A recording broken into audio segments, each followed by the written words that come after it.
할렐루야. 우리 다시 한번 하나님께 또 우리 하나님 찬양하는 의미에서 같이 한번 인사하겠습니다. 할렐루야. 아멘. 오후에 오신 성도님들을 환영합니다. 우리가 오늘 이 시간 드려지는 찬양과 예배는 하나님께 올려드리는 것입니다. 동의하십니까? 네. 그리고 우리가 오전에 예배를 조금 우리가 상기하면서 우리가 드리는 찬양과 우리가 드리는 예배가 하나님께서 통하시는 예배가 되지 않도록 우리의 마음과 생각을 다해야 될 줄로 믿습니다. 아멘. 우리 그렇다면 이 시간 그 전능하신 주님께서 임재하시는 그 자리에 우리 함께 자리에서 일어나서 주님을 경배하고 주님을 예배하는 자리로 나아가기를 소망합니다. 우리 시간 함께 생명 주께 있네 찬양하시면서 힘차게 주님의 영광을 찬양하시겠습니다.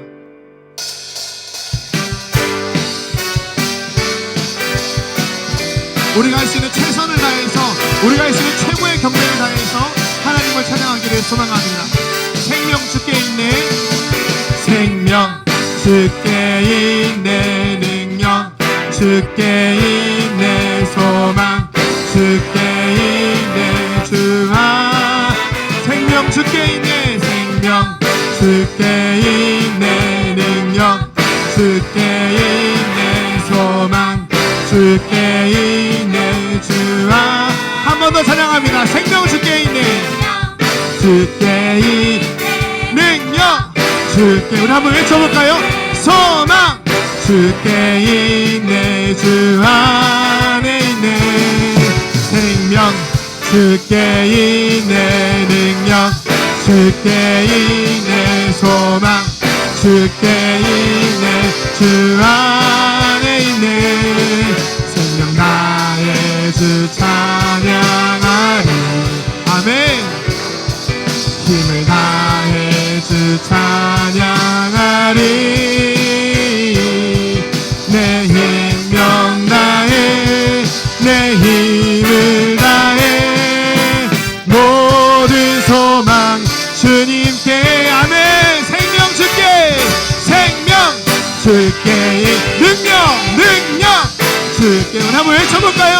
소망 주께 있네, 주아. 한 번 더 외쳐봅시다. 생명 주께 있네, 능력 주께 있네, 소망 주께 있네, 주아. 생명 다해 주 찬양하리, 생명 다해 주 찬양하리. 나의 힘을 다해 주님을 찬양합니다. 힘을 다해 주 찬양하리. 내 생명 다해, 내 생명 다해, 내 힘을 다해, 모든 소망 주님께. 아멘. 생명 주께, 생명 주께 있네, 능력 주께 있네, 소망 주께 있네, 주아. 생명 주께 있네, 생명 주께 있네, 능력 주께. 우리 조금만 더 빠르게 찬양합니다. 만 주께 있네, 주아. 생명 다해 주 찬양하리. 힘을 다해 주님을 찬양합니다. 아멘. 주님 영광 받으시옵소서. 우리의 노력과 우리의 수고가 아닌 오직 주님께서 주시는 그 영광으로 말미암아 우리가 주님을 예배하고 우리가 주님을 찬양할 수 있는 이 자리 가운데 지어 인자하여 주시옵소서. 생명이 주님께 있습니다. 할렐루야. 생명 주께 있네, 능력 주께 있네, 소망 주께 있네, 주 안에. 생명 주께 있네, 주께 있네, 능력 주께 있네, 소망 주께 있네, 주 안에 있네, 주께. 아멘. 주님을 바라보는 자 넘치는 새 힘을 얻으리. 복술이 날개 쳐오르듯, 복술이 날개 쳐오르듯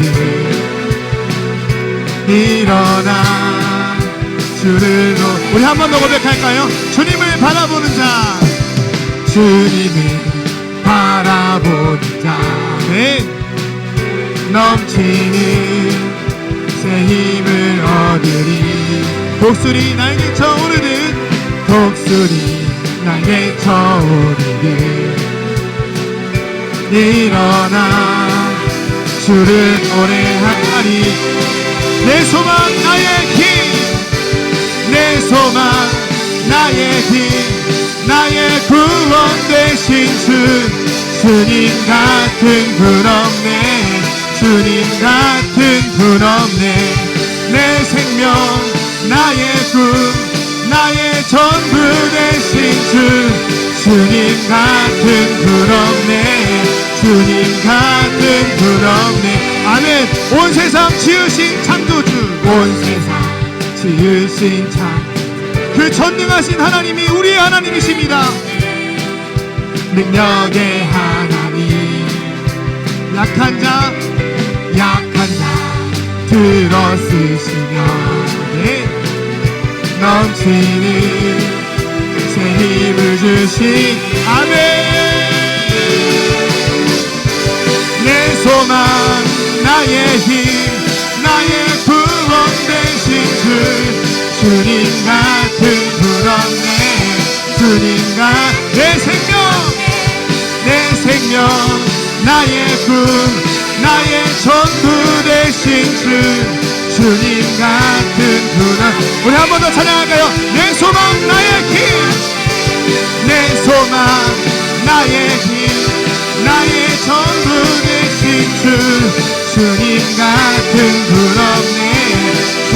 내 생명 나의 꿈, 내 생명 나의 꿈 나의 전부 되신 주님 같은 분 없네. 주님 같은 분 없네. 우리 다 함께 외쳐볼까요? 나의 모든 것은 주의 손에 속했네. 아멘. 나의 모든 길을 주가 인도하시. 우리 이번에는 소리쳐 봅시다. 나의 모든 것은 주의 손에 속했네. 아멘. 한 번 더 고백합시다. 나의 모든 길을 주가 인도하시네. 아멘. 난 일어서리. 아멘. 난 달려가리. 주의 능력으로 난 일어서리라. 내 소망 나의 힘 나의 구원 되신 주님 같은 분 없네. 주님 같은 분 없네. 내 생명 나의 꿈 나의 전부 되신 주님 같은 분 없네. 우리 마지막으로 한 번 더. 내 소망 나의 꿈 내 소망 나의 꿈 나의 구원 되신 주님 같은 분 없네. 주님 같은 분 없네. 내 생명 나의 꿈 나의 전부 되신 주님 같은 분 없네. 주님 같은 분 없네. 아멘. 우리의 모든 것 되시고 우리를 창조하시고 지으신 그 전능하신 하나님 앞에 감사와 영광의 박수를 올려드립니다. 아멘. 누가 내게 부르시죠. 저들을 구원케 할까. 누가 나를 위해 가서 나의 사랑을 전할까. 나는 이제 보기 원하네. 나의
번 더 고백합니다. 사망의 그늘에 앉아 사망의 그늘에 앉아 죽어가는 나의 백성들 절망과 주님의 당신 저들을 내 마음에 오랜 슬픔 고통의 멍에에 매여 울고 있는 나의 자녀를 나는 이제 일어나 저들의 멍에를 덮고 눈물 씻기길 원하는데 누가 내게 부르시죠 저들을 구원케 할까 누가 나를 위해 가서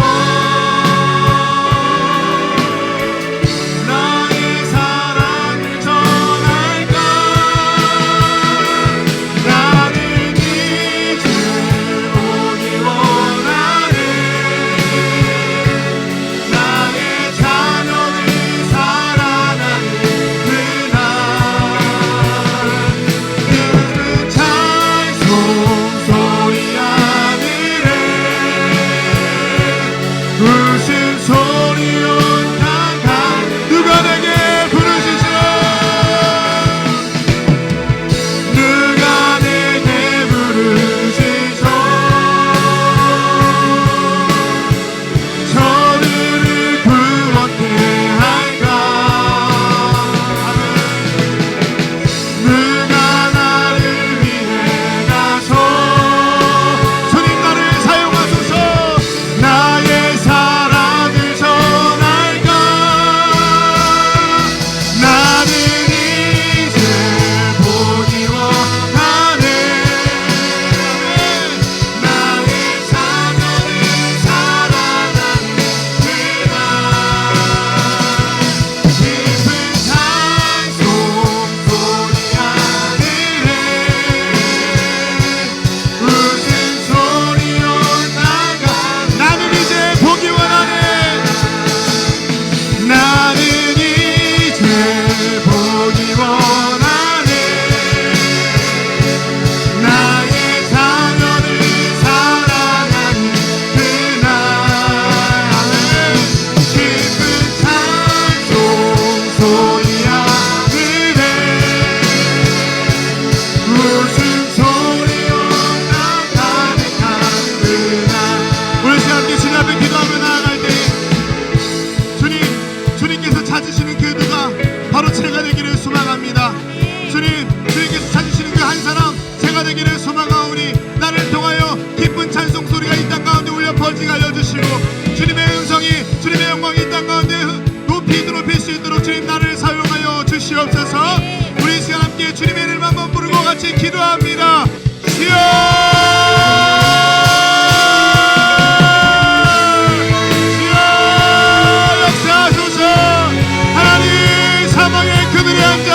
저주받고 엎드리고 쓰러져가고 주님을 외면하고 주님을 만났지만 떠나가 있던 그 죽음 가운데 있는 영혼들을 위하여서 누가 나를 위하여서 가며 누가 나를 위하여서 저들을 왜 눈물을 흘리는가 주님 물어보실 때에 주님 단식하고 계실 때에 하나님 제가 여기 있습니다. 하나님 제가 여기 있습니다. 나를 보내소서 나를 보내소서 내가 가겠습니다. 주님 아버지 주님의 영광을 바라며 주님의 영광을 드높이며 주님 앞에 나의 삶을 내어드리시는 그런 믿음의 시간이요 간단한 시간 되게 하여 주시고 아버지 한 영혼한 영혼들을 위해서 구원하며 한 영혼한 영혼들을 주님 앞에 내어드리며 그것을 기뻐하며 나의 삶을 드리는 거룩한 인생 되어질 수 있도록 아버지 우리를 사용하소서 우리를 사용하소서 하나님 우리를 인도하여 주시기를 기대하고 소망하오니 주여 역시하소서 주여 아버지 인도하여 주시옵소서 하나님의 영광이 우리 안에 드러나기를 기대하고 소망하오니 아버지 시간 예배가 하나님께서 보시기에 아름다운 예배가 되어지게 하여 주시고 아버지 우리의 삶을 주님께 내어드리며 아버지 조금 선도를 통하여서 하나님 내가 어떻게 선도해야 될지 아버지 주님의 영혼을 어떻게 구원해야 할지 주님의 영혼을 어떻게 나의 사랑으로 구원해야 할지를 함께 고민하며 기도하는 시간 되게 하여 주시옵소서. 주여 주여 먼저 역사하여 주시고 하나님 인도하여 주시옵소서. 주의 영광이 우리 안에 온전히 드러나게 하시고 주의 영광이 우리 안에서 살아나게 하여 주시옵소서. 하나님과 바라보고 오는 것이 아버지 너희는 앞에 있는 것들을 바라보는 것이 아니라 영원한 생명의 영광 되신 하나님의 영광을 바라보며 우리가 한 걸음 한 걸음 나아갈 수 있도록 주여 역사하시고 인도하여 주시옵소서. 주님 붙들어 주시기를 소망합니다. 아버지에게 함께 하시기를 소망합니다. 주의 영광을 나타나게 하여 주시옵소서. 주여 아버지 역사하여 주시옵소서. 하나님 붙들어 주시기를 소망합니다. 하나님 하여 주옵소서. 우리에게 주님의 마음을 허락하여 주시고 주님이 기뻐하시고 주님이 원하시는 주의 거룩한 영혼을 향하여 정들의 시간을 마음과 허락하여 주시옵소서. 우리의 강건이 부족함을 때로 성령의 충만함으로 엎어주시고 오늘도 우리 가운데 역사하시고 일하시는 주님의 권능과 주님의 일하심과 주님의 역사를 발견하는 시간 될 수 있도록 하나님 일하시고 충만하고 풍성하게 역사하여 주시옵소서. 오늘도 성령의 일하심과 성령의 채우심과 우리를 이끄시는 주의 일하심 우리가 기대하며 사모하며 나가오니 주님 가운데 주의 성령 충만함을 허락하여 주시옵소서. 하나님 오늘 wel정 우리는 하나님의 마음과 노력을 깨닫게 하시고 주님 앞에 우리가 해야 될 온전한 자리를 촬영하는 주의 자리를 따라가는 주의 검에서를 낼 수 있도록 하나님 우리를 붙잡아주시고 이끌어주시고 인도하여 주시옵소서. 주를 바라보는 사모에 의뢰하며 주의 앞에 나가는 간주의 백성들이 시험을 잡아주시고 전도의 마음 영혼을 향하여 주님 허락하여 주시옵소서.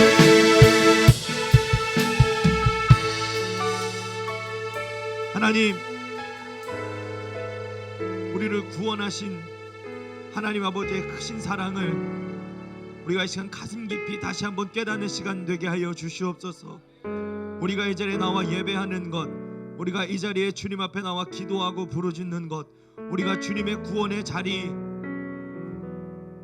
예수 그리스도 십자가 보혈 위에 서 있는 것, 그것이 얼마나 큰 은혜인지 우리가 다시 한번 깨닫게 하시고 이 은혜를 나 혼자만 갖고 살아가는 것이 아니라 우리 주변의 많은 이들에게 전하며 증거하며 주님의 증인으로서의 삶을 이 시간 다시 한번 다짐하는 축복의 시간, 은혜의 시간 되게 하여 주시옵소서.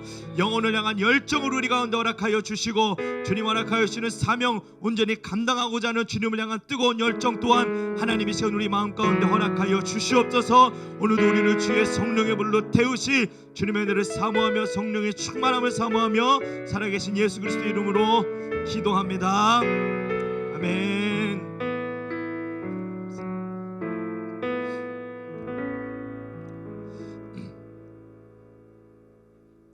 감사합니다. 제가 나오셔서 깜짝 놀라셨죠? 당황하셨죠? 당황하지 않으셔도 되고요. 제가 오늘도 그런 일이 있었던 것 같아요. 2부 예배, 1부 예배 끝나고 나서 이제 성도님들이 이렇게 올라가시면 인사 나누잖아요. 인사 나누면서 오늘 제가 느꼈던 게 한 가지 뭐냐면 옷이 많이 달라졌다는 것을 느꼈습니다. 옷이 많이 달라졌다. 특별히 뭐가 달라졌냐면 옷 색깔이 많이 달라지셨어요. 가을이라서 그런지 베이지색, 갈색, 주황색, 노란색 이런 가을색의 옷을 많이 입고 오셨다는 걸 제가 오늘 눈으로 발견했습니다. 가을이 왔습니다. 그렇죠? 추석도 벌써 지났고요. 아침 저녁으로 날씨도 꽤 쌀쌀합니다. 옷도 갈색 가루, 뭐 베이지색 옷, 노란색 옷 다 꺼내 입으셨고요. 그래서 저도 오늘 가을색 넥타이를 한 겁니다. 일부러. 가을 얘기하는 이유가 뭐냐면요. 가을은 뭐 하기 좋은 계절인지 아세요? 독서의 계절이라고 얘기하시겠지만 가을은요 전도하는 계절입니다. 특별히 우리 아침에 일부에 우리 학생들 쉐마 찬양대와 함께 찬양한 그 가사가 있어요. 뭐냐면 거두리로다 거두리로다 기쁨으로 단을 거두리로다. 가을은 추수의 계절, 전도의 계절입니다. 우리 오른쪽 한번 보시겠어요? 주님의 감동을 전하는 주마음 프로젝트 계속해서 진행되고 있고요. 11월 17일 추수감사주일을 기점으로 우리가 주마음 프로젝트를 향해 달려가고 있습니다. 그 와중에 우리 10월부터는 각 셀마다 잘 아시겠지만 셀 초청 예배, 셀 초청 전도가 각 셀마다 이루어지는 그런 아주 기쁘고 행복한 계절 시기가 바로 지금 10월 이 가을이라는 점을 정확하게 인지시켜 드리는 겁니다. 무슨 얘기인지 이해되셨죠? 그래서 이 가을 우리가 전도하고 추수해야 될 이 시기에 어떻게 전도하면 되는가? 전도는 무엇이고 또 셀 초청 전도는 우리가 어떻게 접근하면 되는가에 대한 세미나를 이번 주 그리고 다음 주 2주에 걸쳐서 진행하려고 합니다. 그러니까 당황하지 마시고 이번 주에 제가 나왔다고 언짢아 마시고 다음 주에 또 여미조 목사님 나오실 텐데 여미조 목사님 나오셔도 당황하지 마시고 전도하라는 얘기구나. 특별히 셀 초청 전도, 셀 초청 예배 잘 준비하라는 의미구나. 이렇게 알아듣고 해석하시면 되겠습니다. 이해되셨죠? 자, 우리 제목 한번 크게 읽어보겠습니다. 시작. 네, 자리를 따라서라는 제목을 가지고 오늘은 특별히 전도에 대해서 좀 이야기를 나눠보려고 합니다. 전도는 무엇인가? 왜 전도해야 하는가? 또 뭐 어떻게 전도해야 하는가에 대한 전도에 관련된 이야기들을 오늘 조금 해보려고 합니다. 많이 지루하시고 답답하실까봐 우리 시작에 좀 재밌는 이야기 하나 해보려고 합니다. 자, 이게 안 넘어가네요. 네, 보이시죠? 우리 1번 타이틀. 참, 제가 양해의 말씀 한 가지 좀 드리자면 이 페이퍼를 나눠드려 가지고 좀 이렇게 적어 가시면서 우리 왜 평소에 세미나 하시는 것처럼 이렇게 적어 가시면서 할 수 있도록 준비해 드렸으면 되는데 그 부분이 조금 미흡했다는 좀 양해 부탁드립니다. 그러니까 뭐 그러면 그냥 고개 숙이지 마시고 앞에 보시고 잘 집중하시면 될 것 같아요. 자, 뭔지 아시겠어요? 화장실입니다. 그렇죠? 우리 화장실에서 요즘 보통 뭐 하시죠? 네. 화장실에서 보통 일을 봅니다. 그렇죠?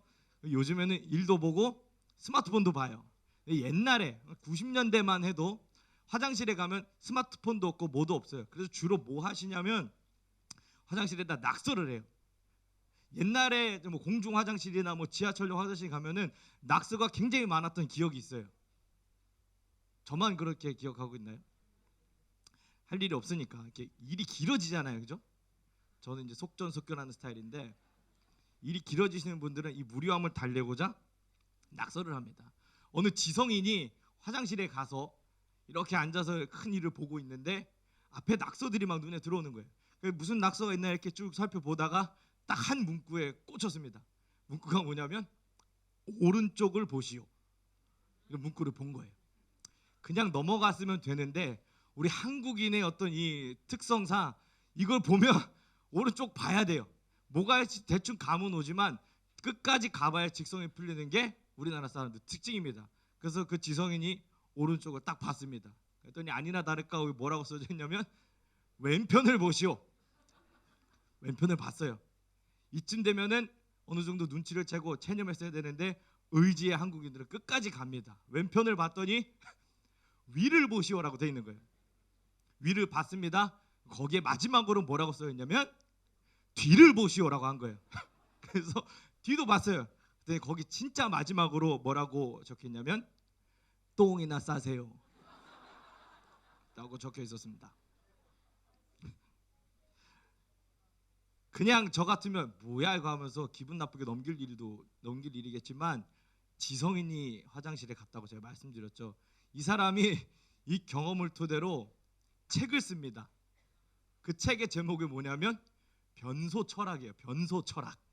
실제 얘기입니다.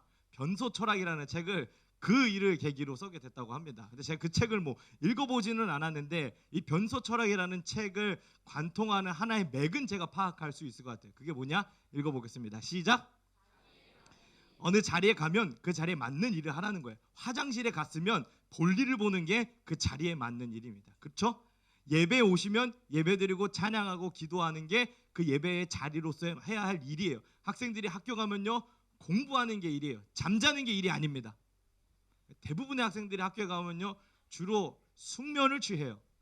그것은 공부 자리에 걸맞는 일은 아니죠. 우리는 다 어느 자리에 있게 마련입니다. 그러면 그 자리에 맞는 일을 해야 하는 것이 그 자리에 대한 책임이고 그 자리에 대한 그 자리의 존재의 이유예요.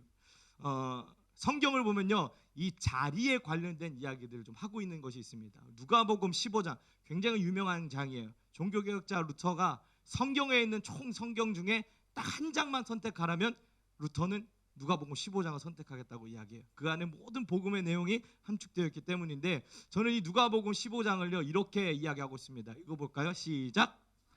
자리 이야기라고 이야기하고 싶습니다. 누가복음 15장 잘 아시는 것처럼요, 세 가지의 부류의 이야기 주제가 등장합니다. 잃어버린 돈, 또 잃어버린 양, 잃어버린 아들에 대한 이야기가 이 누가복음 15장에 주로 등장합니다. 뭐 돈은 드라크마를 이야기하는 거 알고 계시죠? 잃어버린 드라크마, 잃어버린 양, 잃어버린 아들, 이 모든 잃어버린 존재들이 자기 자리를 잘 지키고 있었다면 문제되지 않았을 일들이에요. 그런데 돈이 그 자리를 잃어버렸기 때문에, 또 양이 그 자리를 잃어버렸기 때문에, 그리고 아들이 자신의 자리를 잃어버렸기 때문에 그 잃어버린 대상들을 향해 찾아가는 주인 아버지의 마음을 구구절절하게 그리고 복음에 맞춰서 다루고 있는 것이 누가복음 15장의 이야기예요. 그래서 누가복음 15장을 저는 자리 이야기라고 그래서 정의하고 싶은 겁니다. 근데 잃어버린 드라크마, 잃어버린 양, 또 잃어버린 아들 각각 해야 할 이야기들이 있지만, 오늘은 특별히 잃어버린 이 아들에 대한 이야기에 좀 집중해서 살펴보고 싶습니다. 이 그림 혹시 본 적 있으세요? 이 그림은요, 렘브란트라는 빛의 화가라고 하죠. 렘브란트라는 유명한 화가가 그린 잃어버린 탕자의 그림입니다. 잘 보시면 잘 안 보이시죠? 아쉽지만 혹시 저 뒤에를 보셔도 됩니다. 뒤에도 그림이 있어요. 잃어버린 탕자를 맞이하는 이 아버지의 마음을 다루고 있는 것이 이 그림의 내용이에요. 그래서 여기 엎드려 있는 아들이 어떤 아들인지는 아시겠죠? 요 아이가 둘째 아들, 그리고 여기 앞에 꼿꼿이 서 있는 한 남자가 큰 아들입니다. 우리는 보통 이 탕자의 비유의 이야기를 들으면 둘째 아들의 포커스를 맞춰가지고 그 둘째 아들의 그 허랑방탕한 이야기들에 우리가 많은 감동을 얻고 그가 돌아오는 과정에서 우리가 많은 은혜를 누리고 합니다. 근데 사실은 이 누가복음 15장, 또 이 누가복음을 쓴 누가가 이 잃어버린 탕자의 이야기를 통해서 정말 다루고 싶은 주인공은요, 우리가 알고 있는 이 둘째 집 나간 허랑방탕한 아들이 아니라 여기 오른편에 서 있는 요 맏아들이라는 점을 우리가 아마 잘 또 알고 계실 겁니다. 이 누가복음 15장, 특별히 잃어버린 탕자의 비유를 하신 이 예수님이 왜 이 비유를 이야기하셨는지 그 맥락을 좀 우리가 파악을 해야 되는데요. 예수님이요, 죄인과 세리죠. 네. 제가 다 여기 일부러 이렇게 한 거예요. 잠 깨시라고. 죄인과 세리 다 아는데요. 일부러 모르셨죠? 죄리새인인지 모르셨죠? 죄리새인지 바리새인인지 일부러 한 겁니다. 일부러 정신 차리시라고. 예수님이요, 죄인과 세리들과 식사를 하고 있었어요. 근데 그 장면을 옆에서 바리새인들이 보면서 예수님을 이제 나무라는 장면이 이제 누가복음 15장 그 비유 이전에 안 고치셔도 돼요. 감사합니다. 예수님이 죄인과 세리들과 식사하고 있는 장면을 보면서 뭐라고 이렇게 헐뜯고 비난하는 바리새인들이 누가복음 15장에 먼저 등장해요. 예수님께서 이 바리새인들을 향해서 하고자 하셨던 이야기를 누가복음 15장, 특별히 이 탕자의 비유, 그리고 더 정확히는 맏아들에 맞추어서 그들에게 예수님이 하고자 하는 이야기가 있으셨던 거예요. 자, 이 맏아들이 했었던 대사 중에 가장 중요하게 봐야 할 대사가 바로 이 대사입니다. 잘 맥락은 아시죠? 둘째 아들이 집 나가서 허랑방탕하게 생활하다가 돼지 쥐염 열매까지 먹어야 하는 피골이 상접한 몰골을 해가지고, 아까 그 렘브란트의 그림에서 봤던 것처럼 머리도 다 빠져요. 자세히는 안 보이셨겠지만 신발도 한 짝이 없어요. 몸은 다 삐싹 말랐습니다. 생각해보세요. 얼마나 부유하게 살았겠어요. 그러니까 거의 뭐 풍채가 지금의 저 정도는 되지 않았을까 싶습니다. 제가 지금 80kg가 넘는데요. 부유해 보이지 않나요? 얼굴에 기름이 잘잘 흐르고. 아마 둘째 아들의 몰골은 원래 이랬을 거예요. 그런데 그렇게 오랜 기간 동안 허랑방탕 아버지의 이 거리가 닿지 않는 그 먼 거리에서 원하는 대로 마음대로, 그리고 마지막에는 돼지 쥐염 열매까지 먹어야 하는 그런 슬픈 상황에 돌이켜 아버지께로 돌아온 이 둘째 아들을 보면서 아버지가 어떻게 했습니까? 아직도 상고가 뭔데 아들에게 달려가서 입을 맞추고 뭐 가락지를 끼워주고, 이런 극적인 장면. 만약에 이런 극적인 장면에 정상적인 형이라면 그 맏아들이 정상적인 맏아들이었다면 아버지와 함께 그 동생 돌아온 동생을 같이 붙잡고 같이 눈물 흘리고 같이 감격했어야 될 상황. 야 동생 누구누구야 왜 이제 돌아왔니? 그동안 어떻게 산 거니? 얼굴이 왜 이러니? 몰골이 왜 이러니? 이렇게 하면서 같이 마음 아파하고 애곡해야 할 이 장면에 맏아들이 던진 대사가 이겁니다. 당신의 이 아들, 내 동생이 아니고 우리 누구누구가 아니고 아버지 당신의 아들이라는 거예요. 나와 상관없는 인물이라는 거죠. 나와 그다지 중요한 관계없는 인물이라는 거예요. 친동생임에도 불구하고 내 동생 누구누구야 라고 하지 않고 당신의 이 아들이라고 표현하는 맏아들의 대사에서 우리는 무엇을 느낄 수 있느냐? 사랑 없음을 느낄 수 있는 거예요. 맏아들은 어떤 사람입니까? 사랑이 없는 사람이에요. 내 아들, 아니 내 동생, 내 피를 나는 친동생임에도 불구하고 이 친동생을 향한 사랑이 이 맏아들의 마음에는 없었던 거예요. 예수님께서 이 비유를 왜 말씀하셨는지 제가 맥락을 설명드렸죠. 바리새인들을 향한 예수님의 꼬집음이고 질타였어요. 오늘 이 시대를 살아가고 있는 수많은 그리스도인들은요, 죄인과 세리와 가까울까요? 바리새인과 가까울까요? 저는 대다수의 그리스도인들이 죄송하지만 어쩌면 바리새인과 비슷한 처지, 비슷한 환경, 그리고 비슷한 현실에 처해 있지 않을까라는 생각이 들어요. 예배 잘 드립니다. 아버지의 품 안에 거해요. 우리 매일 주일마다 나와서 예배드리죠. 헌금하죠. 봉사하죠. 겉으로는 잘해요.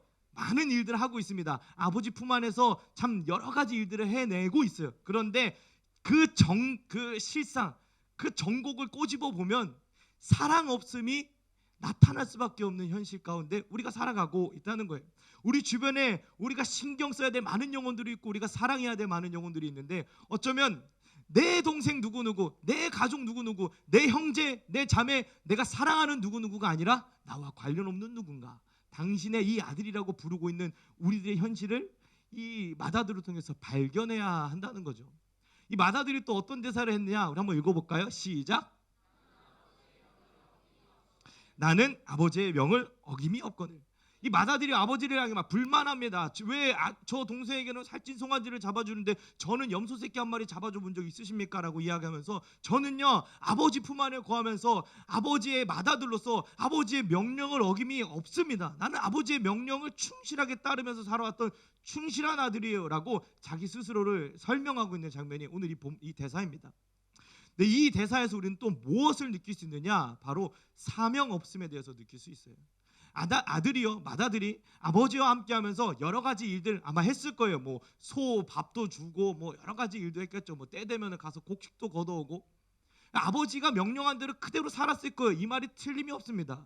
그런데 조금만 더 깊이 들어가 보면 아버지가 아들에게 원했던 명령의 핵심은 뭐였을까요? 하나님이 오늘 우리에게 원하시는 명령의 핵심은 무엇입니까? 사랑이에요. 사랑.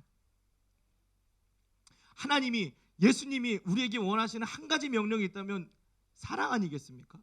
근데 이 맏아들은 어떤 사람이었어요? 사랑이 없는 사람이었어요. 그러니까 여러 가지 일들을 했지만, 많은 일들에 순종했지만 가장 중요한 사랑이라는 계명은 따르지 못했던 거예요.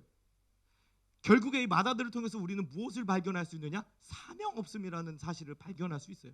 맏아들이 아버지 품 안에 거하고 여러 가지 일들을 했지만 그 핵심에, 그 중심에는 사랑하는 마음도 없고 하나님이, 주님이 진짜 원하시는, 주님이 우리에게 요구하시는 사명에 대한 순종도, 사명에 대한 따름도 이 맏아들에게서 발견할 수가 없는 거예요. 이것이 우리가 살아가고 있는 우리의 자리입니다. 우리가 지금 여기 앉아서 예배드리고 우리가 뭐 많은 일들과 많은 봉사와 많은 헌신들을 하고 있지만 우리 안에 사랑이 없고 우리 안에 사명이 없는 우리 스스로의 약함과 우리 스스로의 어떤 모자람을 이 시간 우리가 발견하고 인식하고 인정해야 한다는 거죠. 참 아쉽지만요, 제가 목요일마다 우리 노방전도 팀 함께 전도 이렇게 활동하고 있습니다. 전도대 아침에 많이 모이면요, 지금 꽤 많이 앉아 계시잖아요. 적어도 여기 앉아 계신 성도님들 중에 한 3분의 1 정도만 나오신다면, 아니 이렇게 지금 4분 다니니까 4분의 1, 한 분당 정도의 인원만 나오셔도 괜찮겠어요. 놀라지 마세요. 우리 이렇게 많은 성도님들이 함께 예배드리고 교제하고 순종하면서 살아가고 있지만 목요일 날 전도대 뭐 5명, 6명 나옵니다. 전 사실 우리 비전교회 와서 처음에 좀 그 부분에 대해서 깜짝 놀랐어요. 우리가 열심히 하잖아요. 막 기도 뜨겁게 하고 막 여러 가지 뭐 어린이부, 뭐 아동부, 학생부, 교사로도 열심히 헌신하시고 성가대로도 헌신하시고, 제가 그것에 대해서 절대 폄하하는 것은 아니지만 그런 모습과 함께 이 사랑이 있음, 사명에 대한 순종, 사명에 대한 따름의 모습이 함께 수반된다면 얼마나 더 아름다운 교회가 되어가지 않을까, 얼마나 더 주님 보시기 기쁜 공동체가 되지 않을까라는 생각이 든 거예요. 그런데 아직은 안타깝지만 그런 모습들이 우리 안에 조금 덜 발견된다는 것이 저에게 하나의 아쉬움이었어요. 그리고 의문이었습니다. 그래서 제가 우리 시간에 한번 진단하고 싶어요. 우리의 자리는 지금 어디입니까? 우리가 서 있어야 할 자리는 어디입니까? 바로 사랑과 사명의 자리에 서 있어야 한다는 거예요. 할렐루야. 우리는 지금 어느 자리에 있어야 된다고요? 지금 거기 앉아 계신 그 엉덩이 붙이고 계신 그 자리가 아니라 우리의 영혼이, 우리의 중심이 사랑과 사명의 자리 위에 서 있어야 한다는 겁니다. 그럼 이 사랑과 사명의 자리를 가장 잘 드러낼 수 있는 활동, 사랑과 사명을 가장 잘 하나님 앞에 보여드릴 수 있는 행위는 뭡니까? 전도 아니겠습니까? 우리가 서야 할 자리는 어떤 자리입니까? 전도의 자리예요. 우리 많은 그리스도인들이 하나님의 백성이라고 일컬어지는 수많은 사람들이 서 있어야 할 자리는 결국에 사랑과 사명의 자리, 전도의 자리에 서 있어야 된다는 거예요. 오늘 우리의 자리는 반드시 전도의 자리여야 합니다. 그런데 안타까운 것은 이 전도가 잘 안 되고 있다는 거예요. 이게 어렵다는 거예요. 제가 전도가 어려운 이유들에 대해서 많이 생각해 봤습니다. 저는 초등학교 4학년, 5학년, 6학년 어린이부 주일학교 생활을 하면서요, 늘 독보적인 존재였어요. 저는 6학년 때요 회장이 됐습니다. 제가 주일학교 회장 출신이에요. 근데요, 주일학교 회장 제가 할 수밖에 없었던 이유가 뭐냐면요, 4학년, 5학년, 6학년 저밖에 없었기 때문이에요. 그래서 독보적인 존재였어요. 타의 추종을 불허했습니다. 누구도 저를 따라잡을 수 없어요. 왜? 저밖에 없었기 때문에. 전도가 어려웠어요. 전도하는 게 좀 두렵더라고요. 전도는요 되게 실천적인 거잖아요. 전도는 이론보다는 실제와 실천이 더 중요한 거잖아요. 그러니까 실천해야 하는 것, 실제해야 하는 것, 현실로 내가 어떻게 드러내고 보여야 하는 이 전도라는 영역이 굉장히 어려운 영역이었고, 그것은 초등학교 4학년, 5학년, 6학년 최연에게만 해당되는 이야기가 아니라 오늘 이 시대를 살아가고 있는 많은 그리스도인들에게도 동일하게 해당되는 내용일 거예요. 이거 실천해야 되는 거잖아요.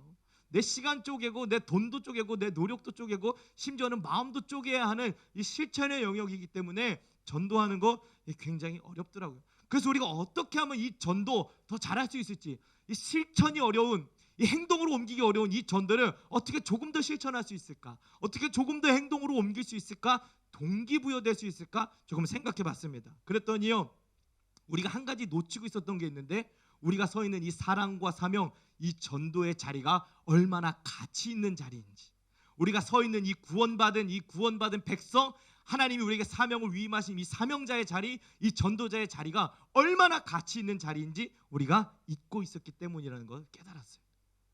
그래서 이 시간 우리가 이 자리의 가치에 대해서 조금 더 깊이 생각해 보려고 합니다. 이 자리, 우리가 서 있는 이 전도의 자리, 사명의 자리가 얼마나 가치 있는 자리냐? 이 자리는요, 하나님의 노력이 배어 있는 자리이기 때문이에요. 하나님의 노력이 배어 있는 자리.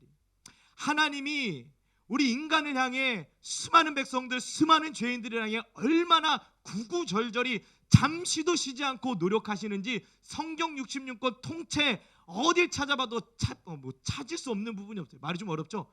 다시 얘기하자면 성경 66권 중에 어느 한 부분을 보더라도 하나님의 노력, 잃어버린 죄인들, 백성들을 향한 하나님의 이 사랑이 느껴지지 않는 본문이 어디에도 찾아볼 수 없어요.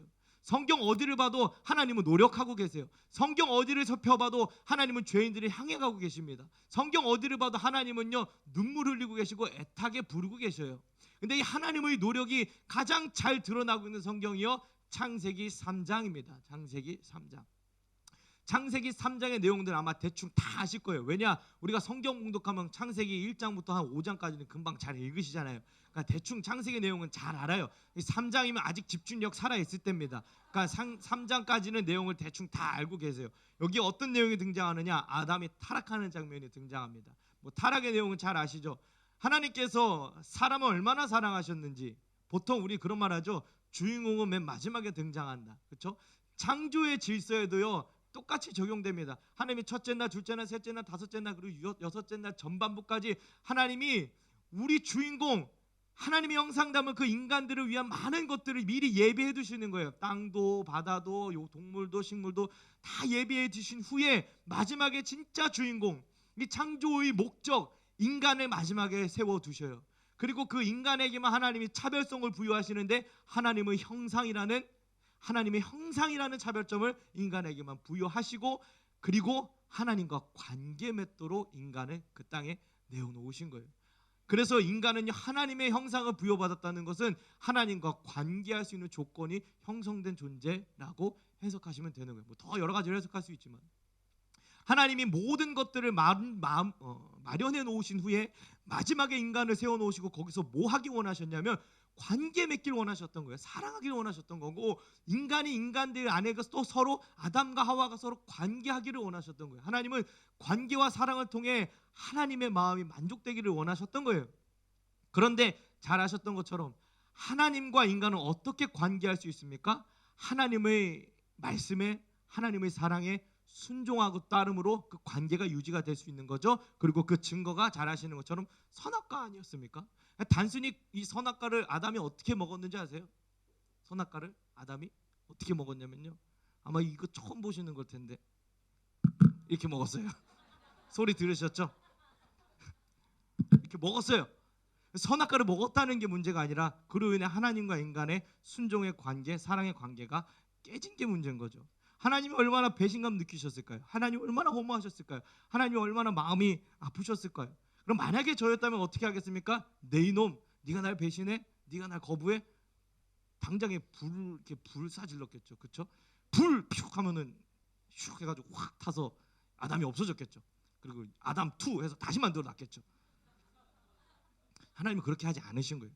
하나님은 어떻게 하셨는지 이 하나님의 노력이 지금부터 굉장히 구구절절하게 창세기 3장 안에 등장합니다. 자, 처음 하나님이 이렇게 노력하셨어요. 읽어보겠습니다. 시작.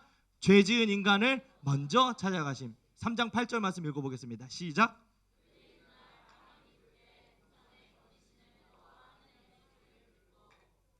그들이 그날이라고 하면 이날은 어떤 날이냐면 선악과를 따먹고 범죄한 그날이에요. 자, 아담과 하와가 하나님께 범죄하고 숨어 다닙니다. 근데 그때 하나님이 거니시는 것을 아담과 하와가 느낀 거예요. 아담과 하와를 향해 하나님이 먼저 찾아가신 거예요. 마음 아프죠?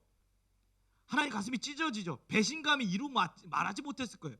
근데 하나님은 어떤 분이십니까? 전지하시는 분이시죠. 아담과 하와가 지금 선악과를 따먹는 걸 두 눈으로 목격하지 않았지만 하나님은 이미 보고 계시고 이미 알고 계셨을 거예요. 그런 모든 걸 알고 계시는 하나님이 아담과 하와를 먼저 찾아갔다는 것은 무슨 의미입니까? 둘 중에 하나예요. 내가 널 죽여버리든지 내가 널 용서하고 사랑하든지. 하나님이 어떤 목적을 가지고 아담과 하와를 먼저 찾아가셨습니까? 당연히 사랑하고 용서하기 위해서 아담과 하와를 먼저 찾아가신 거예요. 그런 하나님을 향해 인간들은 어떻게 반응합니까? 읽어보겠습니다. 시작. 아담과 하와는 하나님을요 거부하는 거예요. 아담과 그의 아내가 여호와 하나님의 낯을 피하여 동산나무 사이에 숨은지라. 제가 학생부 사역하면서 특별히 또 여름 수련회를 앞두고 가장 힘들었던 게 뭐냐면요, 애들이요 잠수를 타요. 최근에 제가 7월 달인가 보낸 카톡에 9월 말에 답장을 해준 친구가 있었어요. 굉장히 감격했습니다. 제발 잠수만은 안 탔으면 좋겠는데 인류 최초의 잠수가 여기 이 장면 아닙니까? 하나님의 아담과 하와를 향해 오셨는데 아담과 하와가 낯을 피해 동산나무 사이에 숨은 거예요. 하나님을 거부합니다. 하나님을 외면하는 거예요. 이게 인간의 반응입니다. 내가 너 사랑해 주려고, 내가 너 용서해 주려고 하나님이 찾아오셨는데, 하나님 제가 진짜 잘못했어요, 모르고 선악과를 따먹었어요 하고 엎드려 회개하고 하나님 앞에 죄를 고백하는 것이 아니라 외면하고 숨하고 피해버린 거예요. 그럼 이쯤 되면 하나님이 이것들 봐라, 이 배은망덕한 놈들, 불 픽 해가지고 불로 확 사르르고 아담 2 했으면 되는데 하나님은 거기서 어떻게 하십니까? 읽어보겠습니다. 시작. 네가 어디 있느냐라고 하나님이 아담을 향해 물어보시는 거예요. 하나님이 끝없이 아담을 향해, 죄인들을 향해, 인간들을 향해 찾아가고 계신 거예요. 이해되시죠? 숨고 피하고 외면하는 사람들을 향해 하나님은요 계속해서 끊임없이 찾아가고 또 찾아가시고, 너 지금 어딨냐? 너 지금 뭐하고 있냐? 너 네가 누구냐? 넌 어떤 존재냐? 하나님이 계속 물어보고 계신 거예요. 그러자 또 아담과 하와가 어떻게 반응합니까? 읽어보겠습니다. 시작. 내가 벗었으므로 두려워 숨었나이다. 아담과 하와가 원래 벗고 있었죠. 근데 벗었다고 숨는다는 거예요. 이해가 안 되죠? 아담과 하와 원래 벗고 다니는 사람들이었는데 벗었다고 숨은 거예요.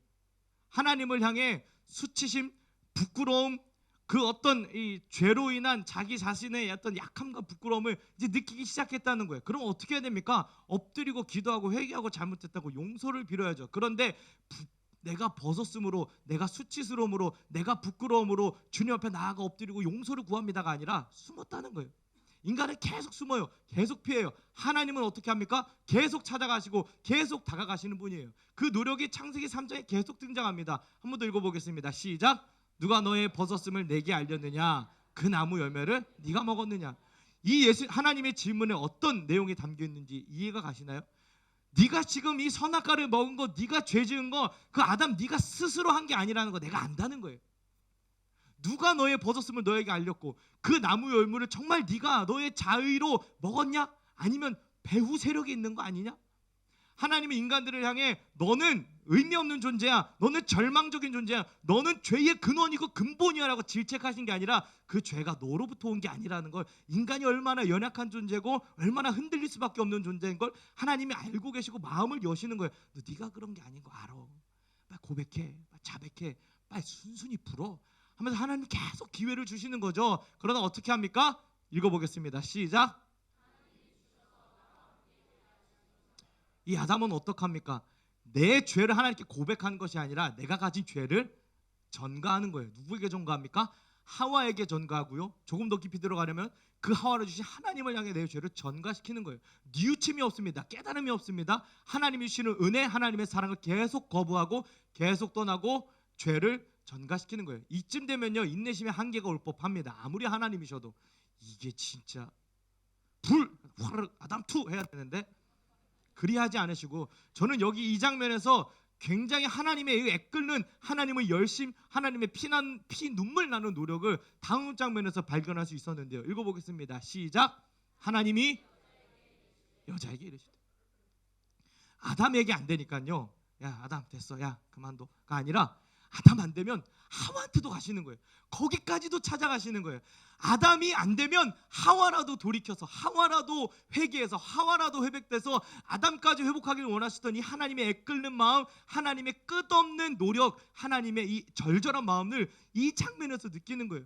여자라도, 그 하와라도 좀 돌이킬 수 있다면 얼마나 좋을까. 그런데 하와가 어떻게 대답합니까? 읽어보겠습니다. 시작. 결국에는 뱀에게까지 죄를 전가한 거예요. 희망이 없습니다.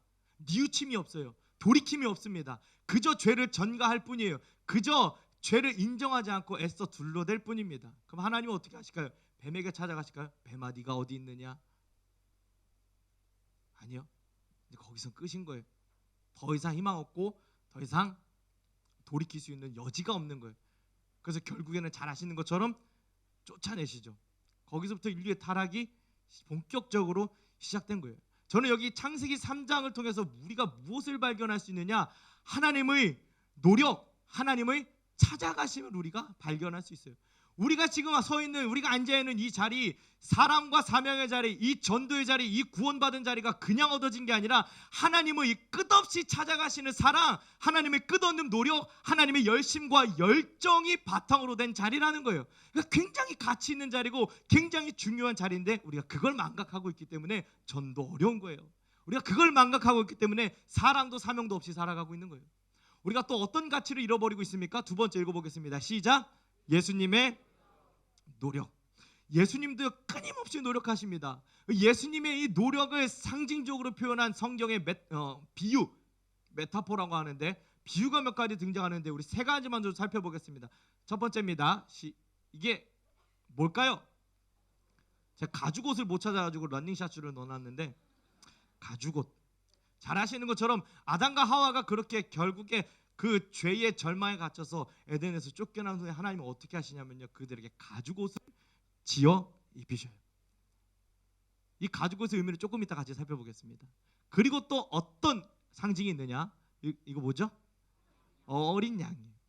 예수님은 어린 양에 비유하는 거 뭐 잘 알고 계시죠, 그죠? 우리 아까 오전 예배 때 1부, 2부 예배 때 찬양했던 것처럼 구원하심이 어린 양께 있도다라고 우리가 찬양하잖아요. 우리 예수님을 어린 양으로 상징하기도 합니다. 또 예수님의 어떤 노력 중에 가장 핵심이 뭐냐? 바로 이겁니다. 성육신. 크리스마스 트리인데요. 예수님의 성육신 하신. 자, 이 가죽옷 지은 것과 어린 양 그리고 성육신 이 세 가지의 공통점이 있습니다. 그게 뭘까요? 자, 가죽옷을 짓는다는 거 생각해 보세요.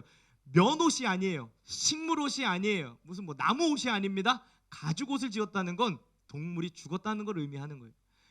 하나님께서 아담과 하와를 내쫓으심에도 불구하고 끝까지 사랑하셔서 그들을 위해 가죽옷을 지으셨다는 건 그들을 향해 누군가 희생했다는 거예요. 누군가 대신 죽었다는 겁니다. 어린 양, 뭐 우리가 더 말할 필요 없겠죠. 우리의 인류의 죄를 위해 구약 시대 때 많은 어린 양들이 죽었고, 그리고 예수님이 우리의 완전한 어린 양 되셔서 제물이 되셨다는 것 우리가 잘 알고 있죠. 우리의 구원을 위해 어린 양이 대신 피를 흘린 거예요. 성육신하심, 우리가 가야 할 심판의 자리, 우리가 죽어야 할 그 죽음의 자리를 예수님이 하늘 보좌 포기하시고 대신 오셔서 대신 죽으시고 대신 살아가신 이 예수님의 성육신하신 사건, 이 세 가지 사건들의 공통점을 우리가 살펴봤을 때 예수님은 우리를 향해 어떤 노력을 하시냐? 대신하신 이 십자가 대속의 노력, 대신하시는 노력을 우리에게 보여주셨다는 거예요. 우리가 서 있는 이 사랑과 사명의 자리, 이 전도의 자리는 어떤 자리입니까? 예수님이 우리를 위해 대신 죽으시고 대신 사셨고 대신 부활하셨기 때문에 얻을 수 있는 자리인데 우리가 그 가치를 잃어버리고 있기 때문에 전도가 어려운 거예요. 우리가 이 예수님의 노력의 가치를 잊어버리고 있기 때문에 전도 그 실천하는 거 이게 굉장히 어려운 일이라는 거예요. 또 우리는 어떠한 노력, 어떤 가치를 잊고 있습니까? 성령님의 노력을 잊고 있어요. 예수님께서 승천하시기 바로 직전에 예수님의 마지막 말씀 읽어보겠습니다. 시작.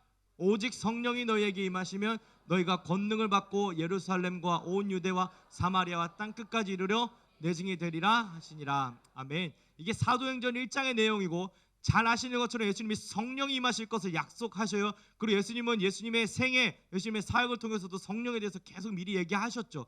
그리고 실제로 1장 후에 2장을 보시면요, 오순절 성령 강림 사건이 아시는 것처럼 있습니다. 여기 제자들이 모였어요. 사도들이 모였습니다. 이들의 머리 위에 불의 혀와 같은 성령이 실제로 이렇게 임하죠. 한번 더 보실래요? 오순절 성령 사건을 재현합니다. 짜라란 이렇게. 우리가 살아가고 있는 시대는 지금 이 시대입니다. 우리는 성령이 함께 하시고 성령이 우리 안에 임재하시고 그 성령이 우리에게 권능과 능력을 주신 이 시대를 살아가고 있는 거예요. 성령님의 노력은 지금 현재 이루어지고 있는 노력입니다. 성령은 어떤 노력을 하고 계십니까? 이렇게 우리에게 임하셔서 우리와 함께 하시는 하나님, 성령 하나님의 노력을 우리가 발견하고 보고 있어야 된다는 거예요. 근데 중요한 건 우리가 사명의 자리, 사랑의 자리, 이 전도의 자리를 쉽게 하지 못하는 이유는 뭐냐? 우리와 함께하고 계시는, 우리의 연약함을 도와주시고 보혜사 되어주시는 이 성령 하나님의 노력, 그 가치를 우리가 잊어버리고 있기 때문에 전도 어려운 거예요. 그거 잘 안 되는 겁니다. 정리하자면 우리가 잃어버리고 있는 가치는 무엇입니까? 읽어보겠습니다. 첫째, 시작. 둘째, 시작. 셋째, 이 귀한 가치들을 우리가 잊어버리고 있는 거예요. 우리가 하나님의 백성, 구원받은 하나님의 자녀, 예수님의 제자로 살아가고 있다고 우리가 자칭하지만, 자언하지만, 장담하지만 우리가 이 전도라는 귀한 자리에 살아가면서 전도의 사명과 이 사랑을 수행하지 못하고 있다면 우리는 반드시 우리가 서 있는 이 전도의 자리를 바치고 있는 이 기준, 이 가치들을 상기해보고 되돌려보아야 한다는 거죠. 우리가 서 있는 자리 어떤 자리입니까? 하나님이 끊임없이 당신의 백성들을 찾아오신 이 하나님의 노력이 수반되어 있는 자리예요. 우리의 자리는 어떤 자리입니까? 그 죄인들을 위해서 대신 죽으시고 대신 피 흘리신 이 예수님의 대신하신 자리가 우리가 서 있는 자리예요. 우리의 자리는 어떤 자리입니까? 성령님이 지금도 우리와 함께 하셔서 우리의 연약함을 도우시고 때를 따라 우리를 위해서 탄식하며 기도하시는 이 성령님이 함께하고 계시는 이 자리라는 사실을 우리가 반드시 기억해야 한다는 겁니다. 이걸 기억한다면, 이 가치를 우리가 안다면 전도 안 할래 안 할 수가 없는 거예요. 전도가 당연히 되어질 수밖에 없는 겁니다. 근데 그게 어려운 이유는 무엇 때문이다? 이 가치를 많은 그리스도인들이, 많은 교인과 성도들이 잊어버리고 살아간다는 거죠. 짜증나시죠? 짜증나는 얘기에서 짜증나시죠? 짜증으로 받으시면 짜증에서 그칩니다. 그러나 발견하셔야 돼요. 내가 진짜 이 귀한 가치들을 잊어버리고 살지는 않았는지, 이 구원의 은혜, 이 감격, 하나님의 노력, 예수님의 노력, 성령님의 노력을 내가 잊고 살지 않았는지 이 시간을 통해서 다시 되짚으셔야 되는 거예요. 그걸 되짚으시는 분들에게 소망이 있는 겁니다. 그걸 되짚는 분들에게 하나님이 일하시는 하나님의 기대가 걸리는 거예요. 저는 오늘 우리 비전교회 많은 성도님들 향해 하나님이 기대를 거시는 시간 되기를 소망합니다. 아유, 저 자식 아무리 말해도 몰라. 지금 귀에다가 때려 박아줘도 몰라. 아유, 한 귀로 듣고 한 귀. 아유, 무슨 기대를 해 내가. 그리고 외면하고 마시는 게 아니라 말하니까 알아듣네. 알려주니까 깨닫네.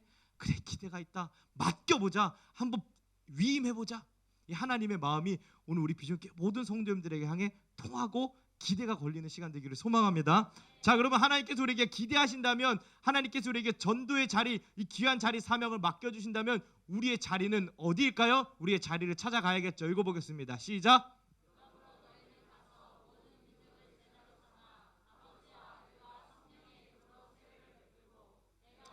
분부한 모든 것을 가르쳐 지키게 하라. 볼지어다 내가 세상 끝날까지 너희와 항상 함께 있으리라 하시니라. 아멘. 이것을 이 마태복음 28장 19절에서 20절을 뭐라고 부르는지 아시죠? 영어로 하면 Great Commission. 발음이 기가 막히죠. Great Commission. 그 한글로 풀면, 어려운 말로 하면요, 지상 대명령일까요? 위임령일까요? 명령이다. 손 들어오세요. 지상 대명령. 지상 대위임령이다. 이게 좀 헷갈리시는데 이것은 지상 대위임령입니다. 위임령. 지상 대명령은 이제 많은 신학자들이 지상 대명령 하나요. 사랑하라는 거. 사랑하는 게 지상 대명령이고, 위임, 커미션, 사업하시는 분들 아시죠? 커미션 하신 거잖아요. 우리에게 맡기신 거예요. 뭐냐? 가서 모든 족속으로 제자로 삼아 세례를 베풀고 가르쳐 지키게 하라. 이걸 예수님께서 우리에게 맡겨주신 거예요. 근데 여기 나와 있는 많은 동사처럼 보이는 표현들이 있습니다. 가라, 제자를 삼아라, 세례를 베풀어라, 가르쳐라, 지키게 하라. 근데 이 중에서 딱 하나 중요하게 조금 성격과 특징이 다른 단어가 여기 빨간색으로 표현해 놓은 가서예요. 가서. 그래서 우리는 지상 대위임령을 받아들일 때 모든 동사 분사들이 중요하지만 특별히 지금 이 순간에는 이 가서라는 표현에 우리가 조금 집중해야 될 것 같아요. 예수님은 우리에게 위임하시면서 먼저 가라고 하신 거예요. 가야 뒤에 일들이 이루어집니다. 가야 되는 거예요. 그러면 우리가 지금 이 전도의 자리, 사랑과 사명의 자리에 서 있는 우리들이 그 자리의 가치를 제대로 알아서 주님이 원하시는 삶을 살길 원한다면 먼저 가야 된다는 거예요. 여기까지 이해되시죠? 중요한 건 어디로 가냐는 거죠. 어디로 갈까요? 어디로 갔나? 제가 학생부 사역 하다 보니까 쓸데없는 드립을 하게 됩니다. 어디로 갈까요? 가야 될 것은요, 수두룩빽빽합니다. 추수할 것은 많은데 일꾼은 적다 하셨어요. 우리가 오늘 아침에 학생들과도 찬양한 게 기쁨으로 단을 거둘 것들은 굉장히 많아요. 그러니까 가야 할 곳들은 아마 제각각 다 있으실 거예요. 오늘 제가 가야 할 곳, 우리가 살펴봐야 할 그 장소는 어디냐? 우리 비전교회 공동체가 함께 가야 할 공동의 목적지가 있지 않겠습니까? 물론 저마다 가셔야 할 곳 있겠지만 오늘 우리가 이 세미나를 통해서 함께 가야 할 그곳이 있다는 거예요. 거기가 어디냐? 제가 어디로 가야 할까 많이 묵상하면서 한 자료를 봤는데요. 저에게 굉장히 신선한 충격을 준 자료가 있습니다. 이 자료를 보시면 어디로 가야 할지 윤곽이 잡히실 거예요. 자, 이 자료부터 보겠습니다. 누가 가냐? 가긴 가는데 누가 가냐라고 물어본다면 많은 사람들이 이렇게 오해합니다. 낯선 사람들을 향해 낯선 사람이 간다고 생각해요. 전도하러 가면 내가 낯선 사람을 향해 가고 피전도자의 입장에서도 낯선 사람이 내게 온다고 우리는 오해를 해요. 그러나 실제 현실은 어떠냐? 낯선 사람이 아니라 친구의 인도로 전도되는 경우가 제일 많다는 거예요. 이것이 더 평범하고 이것이 더 보편적인 현상이라는 거죠. 전도 누가 하냐? 모르는 사람에게 모르는 사람이 찾아오는 것이 아니라 아는 사람, 내 친구를 친구가 인도해 주는 것이 전도의 보편적인 현상이에요. 그래서 우리가 어떤 실천 사항이 있느냐? 가까운 이들에게 가라는 거예요. 가까운 이들에게. 우리가 전도 생각하면요, 굉장히 먼 이야기, 굉장히 뜬구름지 않은 이야기. 야, 그래, 사마리아 땅끝까지, 예루살렘 사마리아 땅끝 어디, 땅끝이 어디더라? 거기까지 가야 되나? 하다못해 내가 제주도라도 가야 되나? 이런 뭐 이렇게까지 생각하신 분들은 없겠지만, 좀 비약했지만, 그렇게 좀 불분명하고 뜬구름지 않는 대상을 우리가 생각하고 떠올리기 쉬운데, 현실은 그렇지 않았다는 거예요. 많은 전도들은 어떻게 됐느냐? 가까운 친구들에게 다가갔을 때 전도의 열매가 맺혀졌다는 게 이 표의 분석에서 말해주는 이야기예요. 또 다음, 어떻게 가느냐? 우리가 전도하면요, 어떻게 전도하지? 뭐 어떻게 전도해야 되지라고 생각하면서 우리 전도 폭발하셨잖아요. 그 45분 복음 제시를 탈탈탈 외웁니다. 거기에 나와 있는 내용들은 다 어떤 내용입니까? 다 옳은 말이에요. 옳은 말. 그렇죠? 우리는 전도하려면 어떻게 전도해야 되느냐? 옳은 말을 해야 된다고 생각해요. 그렇죠? 야, 뭐 복음이 어떻고, 당신은 지금 죽으시면 천국 갈 확신이 있으십니까? 하나님 천국문 앞에서 외웠냐고 물어보신다면 뭐라고 대답하시겠습니까? 이거 다 외우셨죠? 이런 얘기들을 해야 한다고 생각합니다. 그러니까 전도가 어렵고 부담되는 거예요. 저도 45분 복음 주시면 잘 못 외워요. 공감되시죠? 되게 친근감 있게 다가오시죠. 옳은 말 해야 된다고 생각해요. 전도의 짜여있는 어떤 해야 할 이야기들이 정해져 있다고 그래서 생각합니다. 그러니까 전도하기가 어려운 거예요. 그런데 현실은 어땠느냐? 사람의 언행, 그 사람의 언행을 통해 전도되는 것이 대다수였다는 거예요. 자, 잘 보세요. 제가 복음 전도문 45분 복음 전도를 다 외웁니다. 달달달 외워요. 누르면 버튼 나와요. 막 자판기처럼 나와요. 그리고 막 복음 전도를 막 한 다음에 맨 마지막에 근데 이게 뭐야? 라고 이야기하면 전도가 되겠습니까? 막 복음 지시문을 달달달 외우지만, 옳은 말은 입에 달고 살지만 뒤에서 술 마시고 담배 같이 피고 그렇게 타락한 모습을 보여준다면 그 전도 효과가 있겠습니까? 반면에 내가 이 복음 전도 45분 다 못 외워도, 내가 뭐 옳은 말은 좀 못해도, 내가 뭐 멋있는 이 복음에 대한 이 이론적인 이야기들은 잘 못해도 내 언행이 복음에 합당한 언행이라면 전도된다는 거예요. 내가 보여주는 나의 언어와 행동을 통해 내 주변 가까운 사람들, 친구들이 전도되는 경우들이 대부분이라는 거예요. 그래서 실제로 전도되어 오신 분들에게 물어보면 그 사람 보고 오는 거예요. 그 사람이 한 무슨 복음 전도 제시문 듣고 오는 게 아니라, 물론 제가 그것을 폄하하는 것은 아니지만 그의 언행을 보고 전도되는 거예요. 귀감을 얻는 거예요. 그럼 우리가 어떻게 실천할 수 있느냐? 내 주변에 가까운 사람들의 필요를 채워주는 거예요. 그 사람에게 위로가 필요하면 위로의 언행, 사랑이 필요하면 사랑의 언행, 공감이 필요하면 공감의 언행, 혹은 물질적이고 물리적인 필요가 필요하다면 그것을 채워주는 언행이 보여진다면 전도된다는 거예요. 이것이 제 이야기가 아니라 보편적인 어떤 결과예요. 그러면 또 언제 전도하냐 이렇게 생각합니다. 언제 전도되냐? 우리는 그런 환상을 가지고 있어요. 우리가 보는 전도자들 누가 있습니까? 예수님 있죠, 사도 바울 있죠, 존 웨슬리 있죠. 이런 위대한 전도자들이 전도하면요, 참 놀라운 게 그 전도 집회 현장에서 많은 사람들이 회심해요. 바울도 급격한 회심을 경험한 사람이고 존 웨슬리도 그런 사람이었어요. 그러니까 우리가 전도하면, 제가 가가지고 막 전도를 하면요, 그 전도를 듣고 막 얼굴은 비록 처음 볼지언정 같이 눈물 콧물 흘리면서 회심하는 역사가 일어날 거라고 우리는 오해합니다. 전도는요 즉시 이루어지는 사건이라고 우리가 생각해요. 그러나 현실은 어떠냐? 전도는 일상의 시간들이 반드시 필요하다는 거예요. 내가 나의 언행을 통해 사랑을 보여주고 필요를 채워주다 보면 그 대상이, 그 누군가가 일상의 시간들을 통해서 점차 복음에 매료되고 변화되는 그 시간들이 반드시 필요하다는 거죠. 근데 우리가 이 시간 기다리는 게 힘드니까 열매가 안 맺혀진다고 한탄하고 뭐 스스로를 자책하고 하지 않습니까? 그러니까 이러한 어려움들 때문에 전도하기 힘든 거예요. 그래서 우리는 어떤 필요가 필요하냐? 함께 보내는 시간들이 반드시 필요합니다. 내가 전도 대상자를 선정했으면요, 하루, 이틀, 일주일 잠깐 단기적으로 보는 게 아니라 오랜 시간 함께 보는 거예요. 언행을 보여주는 거예요. 필요를 채워주는 거예요. 가까이 하는 거예요. 이 함께하는 시간들이 있을 때 그것이 기반이 되어서 많은 사람들이 전도된다고 분석하고 있는 거예요. 또 마지막 볼까요? 몇 사람에 의해서 전도된다고 생각할까요? 자, 내가 전도 대상자가 있어요. 그러면 그 전도 대상자는 반드시 내가 가서 전도해야 전도될 거라고 죄송한 착각들을 하는 거예요. 내가 이 사람, 내가 전도해야 돼. 이 사람은 내가 전도해야 돼. 물론 그 불타는 사명감은 옳다고 봅니다만 우리는 한 사람이 전도해야 한다는 오해를 가지고 있어요. 현실은 어땠냐? 다다익선이라는 거예요. 어떠한 전도 대상자가 있으면 그 대상자를 향한 전도자들이 많으면 많을수록 좋다는 거예요. 우리가 전도 대상자를 세워놓으면요, 자, 맨투맨, 너는 너, 너는 너, 너는 너, A는 A, B는 B가 아니라 A에게 B, C, D, F 다 붙고 B에게 A, C, D, F 다 붙고 다다익선이라는 거예요. 그 전도는 어떻게 하느냐?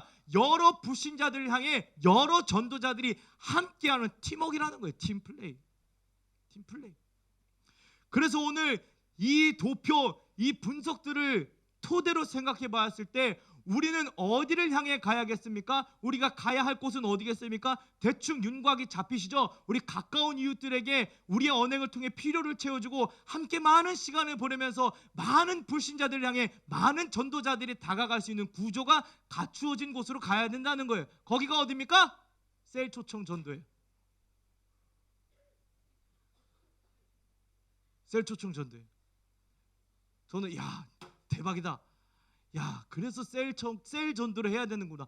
물론 제가 개개인의 전도에 대해서 뭐 이렇다 저렇다 이야기하는 것은 아닙니다만 여기 이 분석이 이야기해 주는 것처럼 셀 전도가 이만큼 효과 있다는 거예요. 셀 안에서 함께 전도 대상자를 선정해 놓고 그 대상자를 향해 다다익선 많은 사람들이 함께 전도하되 사랑으로 언행으로 계속 필요를 채워주는 거예요. 집에 김치 떨어졌어요? 뭐 김치 갖다 주고, 에바 줄 사람 필요해요? 에바 주고, 혹시 무슨 이유를 모를 상처나 아픔을 겪었다면 함께 셀이 가서 같이 위로해주고 같이 전도해주고, 김집사 전도대상자니까 김집사가 알아서 해가 아니라 김집사 전도대상자면 이집사, 박집사, 최집사 같이 가서 위로해주고 같이 채워주고 함께 사랑의 언행을 보여준다면 그 전도가 가장 효과적이고 폭발적인 전도가 될 수 있다는 거예요. 그것이 잘 가장 드러나는 것이 무엇이냐? 셀 초청 전도라는 거예요. 그래서 우리가 가야 할 자리는 어디냐? 셀 초청의 자리, 그리고 여러분들이 살아가고 계신 그 삶의 자리들에 가셔서 열심히 전도하시는 거예요. 어떻게? 언행을 통해, 내 사랑의 언행을 통해 많은 사람들의 필요를 채워주며 함께 가까이 시간을 많이 보내면서 될수록 많은 사람들에게 다가가는 이 셀의 자리, 이 삶의 자리에서 열심히 전도하실 때 아름다운 열매가 맺혀지고 우리가 서 있는 이 전도의 자리, 사랑과 사명의 자리로서의 책임, 사명을 온전히 감당할 수 있게 된다는 겁니다. 이해되시죠? 정리해볼까요? 우리가 서 있는 자리는 어떤 자리입니까? 하나님의 끝없는 노력, 하나님의 어마어마한 찾아가심으로 인해서 예수님의 피 흘리신 대속적 죽음을 통해서 성령님이 지금도 우리의 연약함을 도우시는 함께 하심을 통해서 세워진 사랑의 자리고 사명의 자리고 구원의 자리고 전도의 자리라는 거예요. 이 가치를 제대로 밝게 하시는 분들은 이제 그 자리의 값을 하기 위하여 가셔야 됩니다. 어디로 가십니까? 전도의 자리, 삶의 자리를 향해 가셔서 사랑을 보여주시고 필요를 채워주시고 함께 많은 시간을 되도록 많은 사람들과 보내시면서 셀 초청하시면서 전도의 자리의 값을, 가치를 감당해내시는 삶을 살아가셔야 된다는 거예요. 이해되십니까? 졸리세요? 졸리실까 봐요. 제가 마지막으로 이 본문을 준비했습니다. 열왕기하 7장 3절부터 9절을 보시면요, 멸망한 이스라엘이 있어요. 저 암몬족 속에 이제 이스라엘 백성들을 막 포위하고 있습니다. 그러니까 포위되어 있으니까 이스라엘 백성들이 나가지 못해요. 근데 그들 중에 나병 환자들은 그 진영 안에 머무를 수 없잖아요. 그 나병 환자들은 어쩔 수 없이 쫓겨납니다. 내가 여기서 지금 어떤 상황이냐면 이 북이스라엘이 먹을 게 없어서 이 포위되어 있기 때문에 성 밖에 나갈 수 없으니까 먹을 게 없어서 자식까지 잡아먹는 상황이에요. 그러니까 나병 환자들이 어떤 생각을 하느냐? 우리는 이 진영에 있을 수도 없고 여기서 굶어 죽느니 차라리 저 이방 민족에 가서 항복하자, 포로가 되자. 그럼 먹고 살 수는 있겠지 하고 진영 밖을 나간 거예요. 근데 진영 밖을 나갔더니 어떤 일이 발생합니까? 그 이방 민족들이 없는 거예요. 하나님께서 다 몰아내신 거예요. 먹을 게 수두룩 빽빽한 거예요. 나병 환자들이 뭐라고 이야기하냐? 야, 대박이다, 우리끼리 잘 먹고 잘 살자가 아니라, 여기 빨간 글씨만 읽어볼까? 잘 안 보이시나요? 자, 빨간 글씨 제가 읽어드릴게요. 벌이 우리에게 미칠지니. 자, 지금 이 날이 우리에게 아름다운 날이에요. 이제 우리 이스라엘 민족이 해방되는 해방의 날, 아름다운 날이에요. 근데 이 소식을 우리만 알고 있으면 우리에게 벌이 미친다는 거예요. 전도 안 하면, 이 기쁜 소식, 복음의 소식을 전하지 않으면, 이 가치를 제대로 실현하지 않으면 벌이 임한다는 거예요. 제가 지금 여러분 협박하고 있는 겁니다. 한번 더 협박해 볼까요? 에스겔 3장 16절부터 22절에 나옵니다. 에스겔을 파수꾼이라고 이야기해요. 우리도 하나님의 파수꾼들입니다. 근데 파수꾼들이 해야 될 일들이 뭐냐면요, 악인에게 악행을 절하고 그들을 돌이켜야 될 책임이 있는 거예요. 근데 만약에 그 책임을 다하지 않으면요, 빨간 것이 그의 핏값을 네 손에서 찾을 거라고. 굉장히 무시무시하지 않습니까? 우리가 우리 주변에는 많은 전도 대상자들을 향해 복음을 온전히, 사랑의 언행을 온전히 보여주지 않으면 마지막에 하나님이 그 핏값을 우리에게 찾으시겠다는 거예요. 제가 지금 여러분을 협박하고 있는 겁니다. 한 가지 더 해볼까요? 사도 바울의 고백입니다. 고린도전서 9장 16절을 보면요, 내가 복음을 전할지라도 자랑할 것이 없으면 내가 부득불 할 일임이라. 내가 그냥 해야 될 일이라는 거예요. 근데 내가 이걸 안 하면 어떻게 되느냐? 내게 화가 있을 것이라고 사도 바울이 이야기합니다. 이제 조금 두려워하셔야 돼요. 이제 조금 경외하는 마음을 가지셔야 합니다. 내가 지금까지 열심히 신앙생활하고 내가 교회에서 참 많은 각양각색의 자리에 서 계시지만 그 자리가 사랑과 사명을 감당할 수 있는 전도의 자리가 아니라면 우리는 오늘 조금 두려워해야 할지도 몰라요. 우리에게 화가 임할지도 모릅니다. 우리에게 벌이 임할지도 모르고 나중에 하나님이 우리에게 그 핏값을 물으실지도 몰라요. 그러나 저는 여기 그럴 분 한 분도 안 계시다고 굳게 믿습니다. 왜냐? 우리는 우리가 서 있는 이 구원의 자리, 이 전도자의 자리가 얼마나 가치 있는 자리인지 깨닫기 때문에, 하나님의 노력이, 예수님의 노력이, 성령 하나님의 함께 하심이 얼마나 가치 있고 값진 것인지 우리는 되돌아보았기 때문에 그것을 같이 절하시키고 외면하고 그냥 똑같이 내 원하는 대로 살아갈 것이 아니라 내가 서 있는 내 자리를 따라서 가시는 여러분들이 다 될 거라고 저는 믿습니다. 그래서 이제 셀 초청잔치 10월부터 계속 진행됩니다. 가장 효과적인 전도 방법이라는 건 아까 분석 같은 것에서 말씀드렸죠. 왜 전도해야 되는지도 말씀드렸습니다. 그 가치, 십자가, 하나님의 노력, 성령님의 역사하심, 이 가치를 아는 사람이라면 우리에게 주어진 사랑과 사명의 자리, 전도의 자리에 값을 하시면서 그 자리에 책임을 다하시면서 오늘도 내일도 죽을 때까지 전도의 사명 온전히 감당하시는 하나님의 거룩한 백성, 하나님의 일꾼들 되시기를 간절히 소망합니다. 우리 함께 기도하겠습니다. 잠깐 기도할 때, 하나님, 우리에게 주신 이 전도의 자리, 이 사명의 자리 우리가 온전히 감당케 해 주시옵소서. 우리가 이 자리에 서기까지 하나님이 얼마나 노력하셨는지, 하나님이 우리를 향해 얼마나 찾아오셨는지, 주님이 우리를 위해 대속의 피를 얼마나 흘리셨는지, 성령님이 지금도 우리의 연약함을 얼마나 돕고 계시는지 우리가 다시 한번 깨닫게 하시고, 하나님, 그 가치를 온전히 감당하기 위하여 전도의 사명, 사랑의 사명을 감당하는 나의 삶이 되게 하여 주시옵소서. 우리 전도의 사명을 감당하기 소망하는 마음으로 우리 주여 한번 외치시고 기도합니다. 주여!